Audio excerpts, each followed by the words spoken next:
Ang rule po ng Senate, hindi po kailangan dumaan ng katulad po ng pinagdadaanan ng bills. Kasi ang bills po nasa Constitution may first, second, third reading. So we were not violating any rule, and in fact, May 11 pa nag-start yan.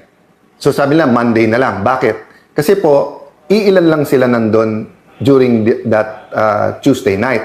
But the point is, we were ready to defend and talk about the proposal. Ang nakalagay po dun sa proposal, justifiable reason. And the Senate President still has to consult the Majority Leader and Minority Leader case per case basis. So hindi po to blanket na anytime for any reason pwede ka na mag-online. Pandemic lang kasi to bringing up. Hindi po. Panahon pa ni Senator Trillanes kay Senator De Lima, bringing up na po to. Yung ibang nagkri-criticize po ngayon, tingnan nyo po yung mismong sinulat nila at reasons nila. They were arguing from the point of view of representation. So, representation is very important now. Why? Because it's all about control. Wala pong katotohanan na yung amendment ng rule na to ay nakaugnay sa amendment sa rule sa impeachment. Bakit po? Unang-una, inadapt na po namin yung rule sa impeachment. Pag binago namin yun, ipapublish pa, tatagal pa po yun. So, ngayon po, ang pinag-uusapan ay rule sa Senado. Wala pong katotohanan yung mga nagpo-post na nagsasabing ito po ay may kinalaman sa impeachment. Paulit-ulit ko sinasabi, ang kailangan impartial, not partial.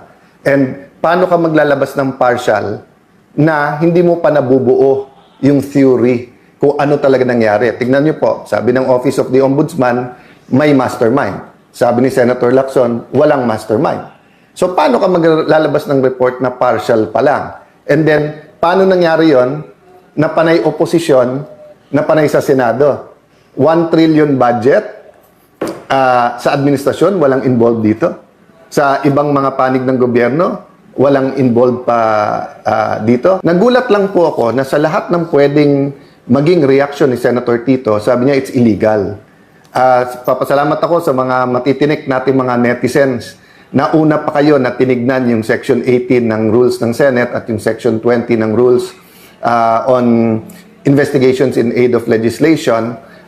But assume natin assume natin tama si former Senate President Soto at bawal mag-create ng subcommittee. Hindi po bawal nasa rules po yan. But sabi mo, then all the majority has to do is for the chairperson, Senator Pia Cayetano, to come out herself with the notice on Monday. So, ang point ko, sa lahat ng pwedeng reaksyon, bakit parang ayaw talaga na ituloy ito? No? We're here para yung hindi maayos, ayusin. So, until we have true repentance and true reforms, corruption will continue at the highest levels. I was sad because I've been saying this for 3 weeks. I've been saying independent investigation because I do believe the President is being given wrong information. So nung sinabi niya yung barilan, paulit-ulit sinasabi ng NBI at DOJ, wala sa Senate. We have evidence, so mapipilitan kami na i-hearing din yan. So the Committee on Public Order will hear, will get to the bottom of this, will bring the NBI, the DOJ, PNP, DILG, lahat ng nag-iimbestiga, sabay-sabay na kami iimbestigahan lahat, no? So, totoo, 13 ang kailangan para mapalitan ng SP. Pero ang magpapatawag po ng hearings ay yung chairperson.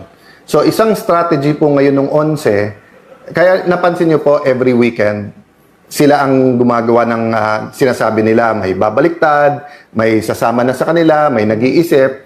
Alam nyo po, ang kudeta, ang isang essential element po dyan ay stealth o kaya yung tahimik, ibubulaga ka, magugulat ka. Diba? So, bakit sila maingay about it? One is to try to create distrust among the 13. Secondly is to create pressure. And number 3, bakit nila predict? May huhulihin dyan, may arrestuhin, ganyan. Okay. Because may mga kakampi sila sa kabinete. That's very clear, no?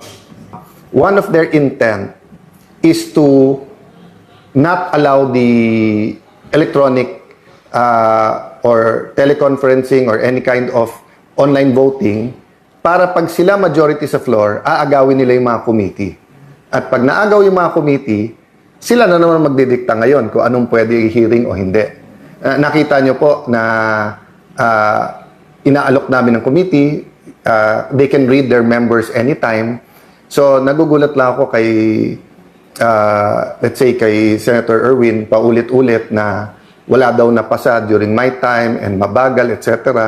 Pero nandyan na yung mga malalaking committee, hindi sila nagpapalista as members. Dati nag-uunahan pa. So, I'll try not to make as much comments regarding the senators because I do believe when you're Senate President of the whole Senate. I can make a list at para kontrahin yung sinabi ni Senator Lacson of bending backwards. Sila bending the law, bending the rules. Ako bending backwards. Lahat ng request nila, hindi ko na isa-isahin. Basta't kaya, ginagawa. Sa impeachment po, consensus. I did not dictate anything and maayos na lahat yan. Sabi nga nila, they're throwing everything including the kitchen sink at you. No, they're even the kitchen. Tinatapon na sa amin. Anything they can think of, kaso daw. So guys, what can you do? One, pray for us. Pray for the nation. Two, tutukan. Res ipsa loquitur. The thing speaks for itself. Read between the lines. Anyone can speak. Pero tignan nyo kung sino nagsasabi ng totoo. What's happening in the Senate, lahat tayo may stake dyan. Ang ating, pati yung hindi pa botante, all Filipinos have a stake there because we all came together under different constitutions saying that check and balance and an independent legislature is good for the nation. Because in the past, pag na-concentrate ang lahat ng power sa isang opisina o tao, abuse ang nangyayari. Ngayon nga po, separate ang House at Senate, separate ang judiciary, separate po ang executive. Nagkaroon ng flood control scam. Nagkaroon ng kung ano nung smuggling. Nagkaroon ng yung problema sa BIR, di ba? In the first few years, yung kung ano-anong nabuko ng mga kalokohan. So, it's ongoing in every level of government from the barangay until the national government. So, if power is going to be concentrated just in the executive, kawawa naman tayo. I don't think the president wants this.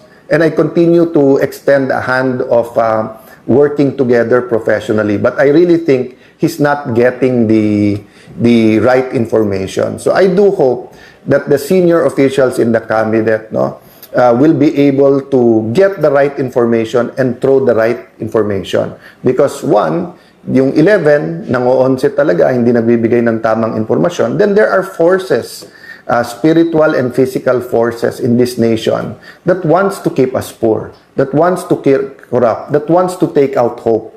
So where I started, that's where I'll end. Don't lose faith, mga kababayan. Have faith. Don't lose hope, mga kababayan. So, Christians, Muslim, anuman ang ating paniniwala, keep praying. Malaki ang pag-asa ng ating bansa.